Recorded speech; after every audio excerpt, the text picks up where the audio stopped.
Selamat Natal saudaraku. Berbahagia sekali rasanya bisa menyapa saudara sekalian dalam suasana Natal kali ini.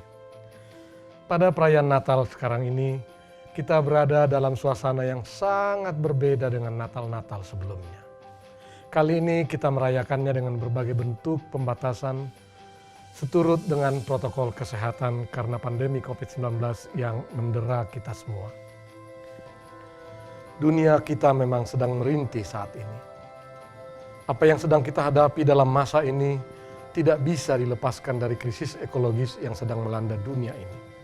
Dan peristiwa Natal, yakni hadirnya Kristus di bumi, juga patut dimaknai sebagai seruan penyelamatan dunia dari krisis ekologis tersebut. Hal ini telah menjadi keprihatinan gereja-gereja di Indonesia sebagaimana digumuli pada Sidang Raya ke-17 2019 lalu di Waingapu.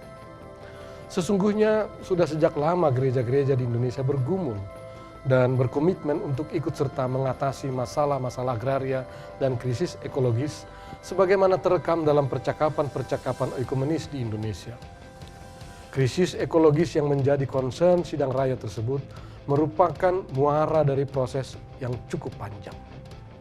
Sejak akhir tahun 70-an, gereja-gereja di dunia ini telah bergumul cukup panjang tentang tema Justice, Peace, and Integrity of Creation. Dan gereja-gereja di Indonesia pun ikut serta dalam studi dan aksi yang dikenal dengan tema Keadilan, Perdamaian, dan Keutuhan Ciptaan atau KPKC. Artinya saudara-saudara, untuk waktu yang cukup lama, tema ini sudah menjadi keseharian dan pergumulan gereja-gereja di Indonesia. Yang menjadi soal adalah sejauh manakah tema-tema ini dihidupi dan apalagi diperjuangkan dalam bentuk aksi nyata oleh gereja-gereja. Tergerusnya kualitas lingkungan alam sekitar kita yang pada gilirannya juga makin mengancam kualitas kehidupan kita sebagai manusia. Akibat eksploitasi sumber daya alam yang berlebihan, kita telah diperhadapkan pada realitas degradasi tanah, air, dan udara, deforestasi atau pengundulan hutan, kepunahan jenis binatang dan tumbuhan, peracunan alam di tingkat global, perubahan atmosfer, dan degradasi masyarakat dan budaya, serta rusaknya lahan-lahan gambut kita. Semua realitas ini adalah akibat langsung dari ulah kita yang telah memaksa alam melebihi batas-batas yang telah ditetapkan Allah ketika menciptakan dunia ini. Dan akibat langsung dari semua ini adalah penderitaan manusia, setidaknya berupa bencana alam, pemanasan global dan perubahan iklim, perubahan curah hujan, musim kemarau berkepanjangan, pola musim tanam yang jadi tak menentu, serangan hama, epidemi penyakit-penyakit tertentu, bahkan pandemi seperti yang kita alami sekarang ini, yang kesemuanya telah mengganggu habitat kehidupan yang ada di muka bumi ini.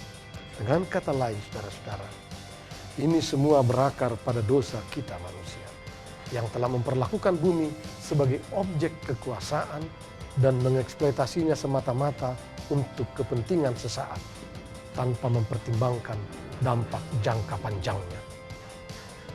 Dalam konteks ini, apakah respons gereja terhadap kedua masalah tersebut? Saya khawatir saudara-saudara, beberapa gereja kita cukup menggejala perilaku yang agak mirip dengan komunitas Israel di pembuangan Babel. Orang Israel di pembuangan Babel memiliki dua sikap yang menonjol ketika itu. Yang pertama, mereka hidup di dalam ghetto.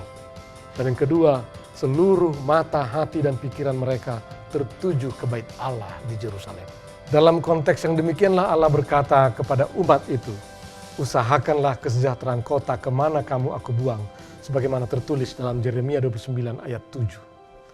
Ini adalah sebuah ajakan untuk tidak pasif dalam menghadapi realitas di mana mereka berada, sebaliknya harus aktif mensejahterakan masyarakatnya.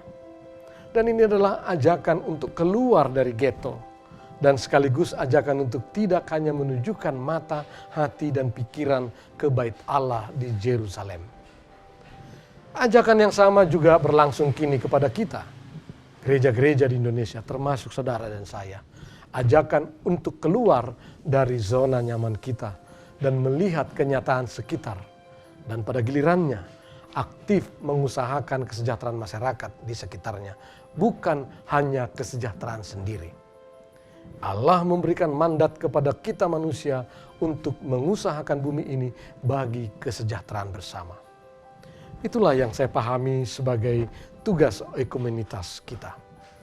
Oikumene harus kita pahami sebagai sebuah gerakan untuk menata dunia ini agar menjadi rumah yang lebih nyaman untuk didiami oleh semua.